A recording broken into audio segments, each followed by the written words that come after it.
मैं अनुसुया शर्मा पुनः नए वीडियो के साथ। पिछले अध्याय में हमने राष्ट्रपति के बारे में चर्चा की थी। इस अध्याय में हम प्रधानमंत्री के बारे में चर्चा करेंगे, क्योंकि हमारा पाठ केंद्र सरकार चल रहा था, उसमें विधानसभा विधायिका के अंतर्गत लोकसभा राज्यसभा का अध्ययन कर लिया।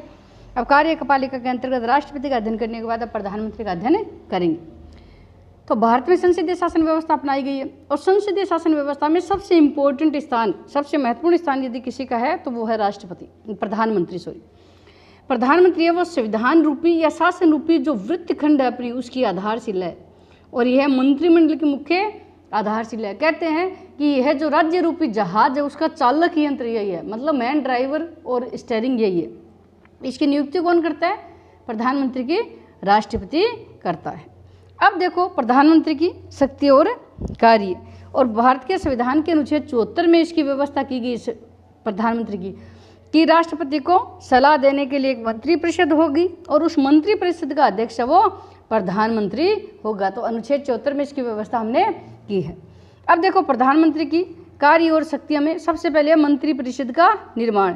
जैसे ही प्रधानमंत्री की नियुक्ति राष्ट्रपति करता है, उसके तुरंत बाद प्रधानमंत्री मंत्रिपरिषद का निर्माण करता है।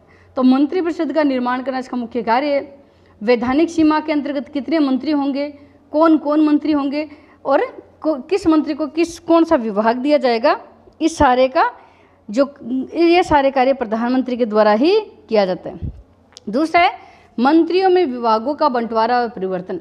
योग्यता व क्षमता के अनुसार इनको विभागों का बंटवारा करता है।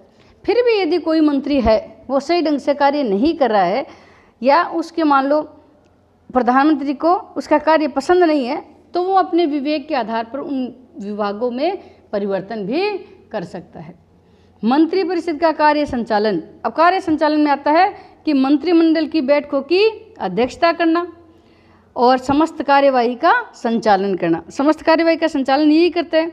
इसके अलावा मान लो ये समस्त कार्रवाई का संचालन करता है, और मंत्रिपरिषद के बैठकों में उन्हीं विषयों पर विचार किया जाता है जिसका प्रधानमंत्री एजेंडा तैयार करता है। तो कौन कौन से काम होंगे, ये कार्य सूची है, उसको बोलते हैं एजेंडा। तो वो मंत्रिमंडल का एजेंडा भी कौन तैयार करता है? प्रधानमंत्री करता है। शासन के विभिन्न विभागों में समन्वय। शासन एक इकाई है, तो उसके समस्त विभागों में समन्वय आवश्यक है। तो इन विभागों में समन्वय व शासन को एक इकाई के रूप में कार्य करने के लिए प्रेरित करना, ये भी किसका कार्य है? प्रधानमंत्री। लोकसभा का नेता। देखो लोकसभा में बहुमत दल के नेता को हमेशा प्रधानमंत्री चुना जाता है, और उसी के नेतृत्व में पूरे देश के लिए फिर कानून निर्माण किया जाता है।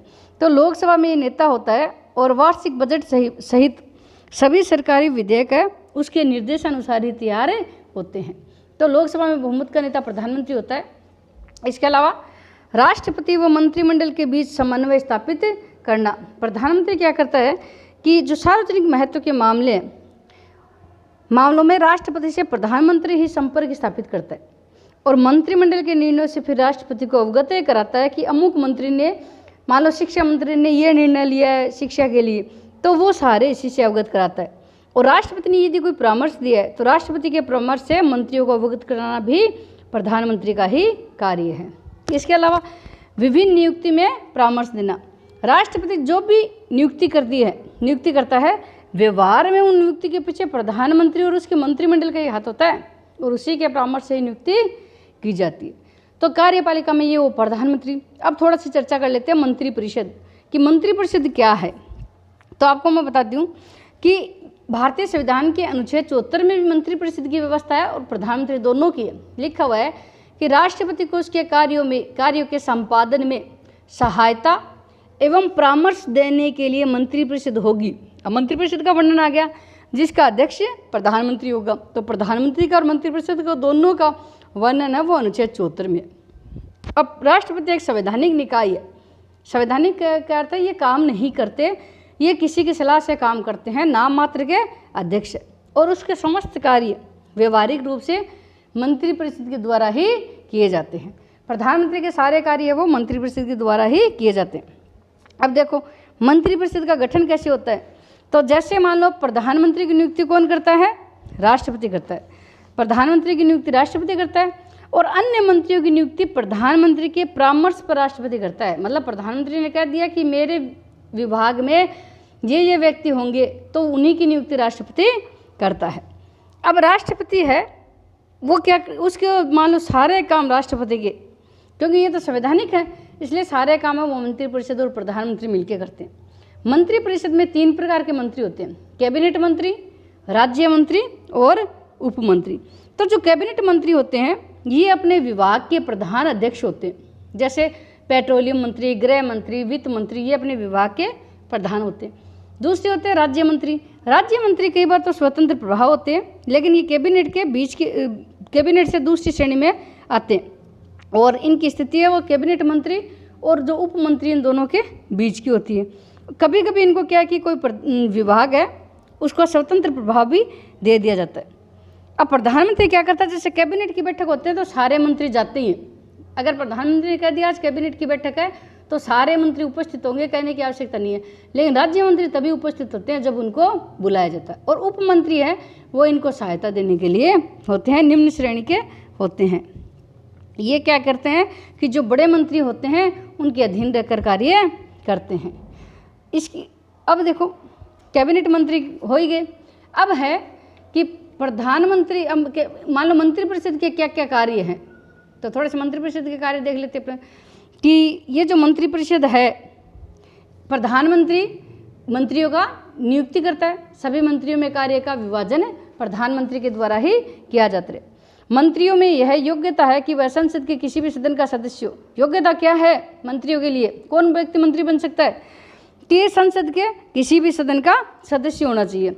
यदि नहीं है तो 6 माह के अंदर उसे सदस्यता लेनी पड़ती है, ना ली तो उन्हें क्या करना देना पड़ता है, त्याग पत्र देना पड़ता है। मंत्रियों में कार्य विभाजन का कार्य प्रधानमंत्री के द्वारा किया जाता है। राष्ट्रपति के समक्ष पीएम, प्रधानमंत्री व अन्य मंत्री है, वो पद व गोपनीयता की शपथ लेते हैं। कई बार पूछ लेते हैं किसकी शपथ लेते हैं, पद और गोपनीयता की शपथ लेते हैं।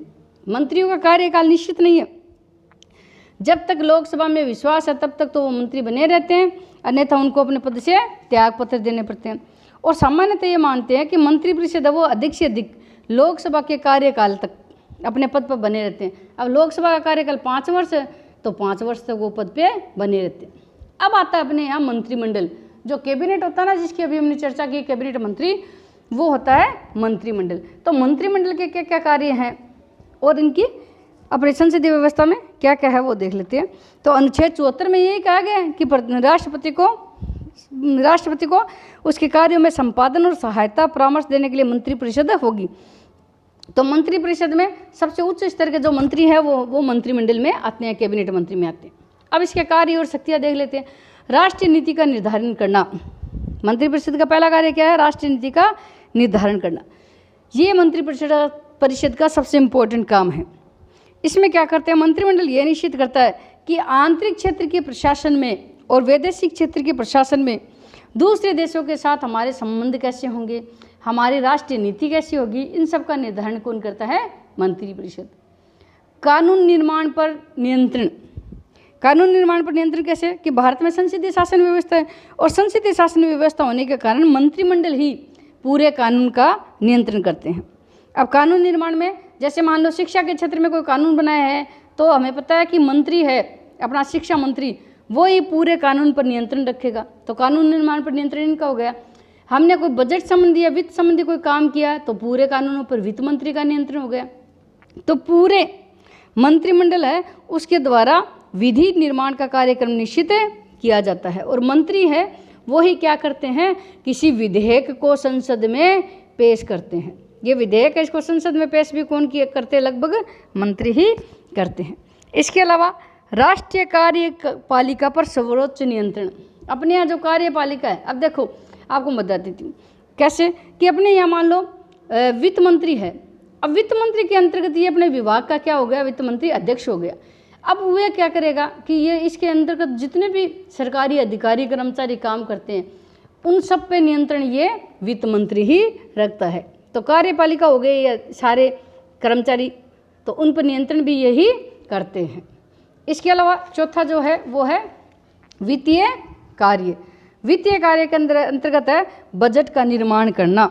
बजट देखो, देश की आर्थिक नीति निर्धारित करने का उत्तरदायित्व भी मंत्रिपरिषद का ही होता है, ठीक है। अब आर्थिक नीति को हमने करना निर्धारण करते हैं तो प्रत्येक वर्ष संसद में बजट होता है, वो बजट का निर्माण भी ये मंत्री ही मिलकर करते हैं कि मेरे विभाग में इतना खर्चा होगा, मुझे इतना रुपये चाहिए। तो किसके नियंत्रण में करते हैं? ये वित्त मंत्री के नियंत्रण में करते हैं। फिर वित्त मंत्री उसको लोकसभा में प्रस्तुत करता है और फिर उसको पारित करवाता है। यदि बजट लोकसभा में पारित नहीं होता तो मंत्री परिषद को इस्तीफा देना पड़ता है। वैदेशिक संबंधों का संचालन, अब विदेशों के साथ हमारे संबंध कैसे होंगे? युद्ध व शांति संबंधी घोषणाएं की जाती है और कब करनी है कब नहीं, इस बात का निर्णय भी हमें ये मंत्रिमंडल लेती है, राष्ट्रपति को इससे अवगत कराती है। दूसरे देशों के साथ किस प्रकार के संबंध स्थापित करने हैं, चाइना के साथ कैसे अपने संबंध करने हैं, पाक के साथ कैसे करने हैं, ये भी सारे यही करते हैं मंत्रिमंडल। नियुक्ति संबंधी कार्य, अब देखो राष्ट्रपति द्वारा जितनी भी नियुक्ति की जाती है व्यवहार में मंत्री ही बताते हैं कि मेरे विभाग में इस व्यक्ति को आपको नियुक्ति करना है। जैसे वित्त विभाग में किसी भी नए मान लो व्यक्ति की नियुक्ति की है तो वित्त मंत्री बताता है कि नाम दे देता है वित्त मंत्री के मेरे अंतर्गत ये व्यक्ति काम करेंगे और इनकी नियुक्ति करेंगे। तो ये थे आपके प्रधानमंत्री और मंत्रिपरिषद। अगले अध्याय में अब हम न्यायपालिका की चर्चा करेंगे। तब तक के लिए धन्यवाद।